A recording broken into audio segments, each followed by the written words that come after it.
Good morning class. Welcome to our online classes. Today me, Pragya Shrivastava, is going to teach you computer chapter number first, that is evolution of computers. In the evolution of computer, we will read our first topic, that is abacus. Firstly, we will discuss the history of the evolution. As we know, in the ancient time, we were counting the things by the pebbles and stone. As earlier, we were having some counting devices, likewise abacus. The abacus was the first mechanical calculating device that was invented by the Chinese people 5000 years ago. In the abacus, there are two sections.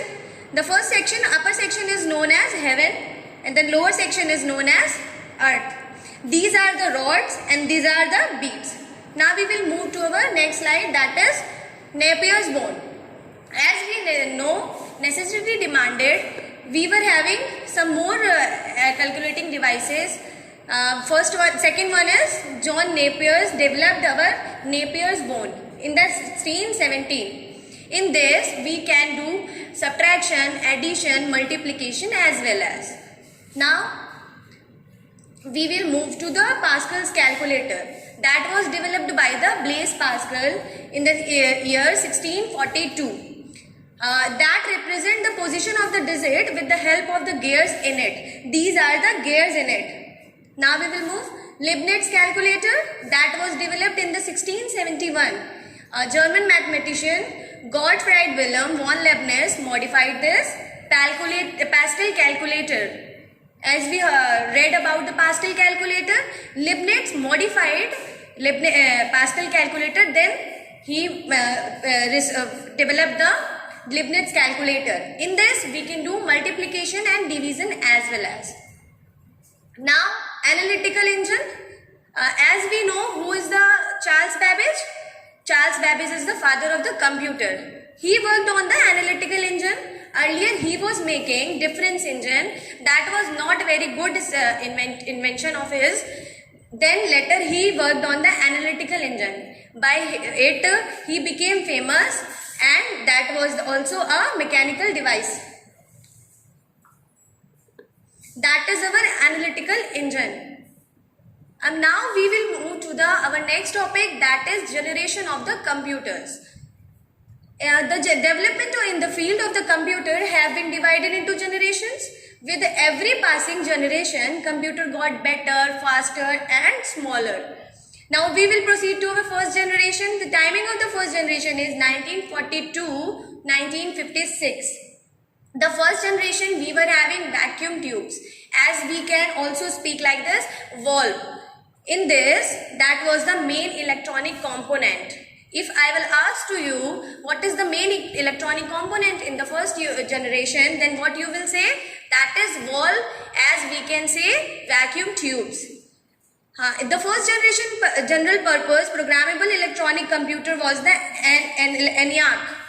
That is the full form, electronic numerical integrated and computer. That was developed by the J. Presper Eckert and John V. Mauchline. Now, second generation, the timing of the second generation is 1956 to 1963. In this generation, transistor was the main component. That transistor was very small in the size, faster in speed as compared to vacuum tube. Vacuum tube as we used in the first generation. Third generation, the timing of the third generation is 1964 to 1971. In the third generation, we were using ICs, integrated circuits as the place of the transistor, and that were so small and easily placed on a small table. These computers were small in size, less expensive, very fast in speed, accurate, reliable than the previous generation. Previous generation means first and the second generations. Fourth generation, the timing of the fourth generation is 1971 to present day. In the fourth generation, we used LSI, large scale integrated, and VLSI, very large scale integrated. Please remember all these full forms. If I am speaking again and again the full form, then you should learn that full form also. The LSI, large scale integrated, VLSI, very large scale integrated, and these were cheaper, faster and accurate and reliable than any of the generations of the computer. Fifth generation, the timing of the fifth generation is present and the future. Fifth generation, we use artificial intelligence. As the artificial intelligence shows that computer has their logical thinking like a human. In this generation, we use AI, that is artificial intelligence. Now we will move to our next topic, that is characteristics of the computer. First one is speed. If we are giving any instruction to computer, then it will give in the answer in the fraction of the second. That we also know.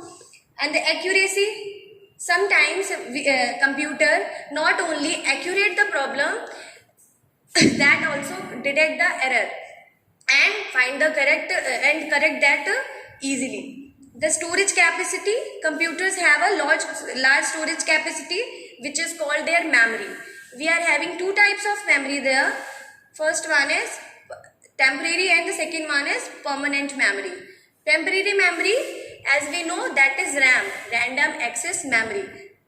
Random access memory works only when the system is on or electricity is there. If we are not saving our file, then it will not be saved and we lost our file.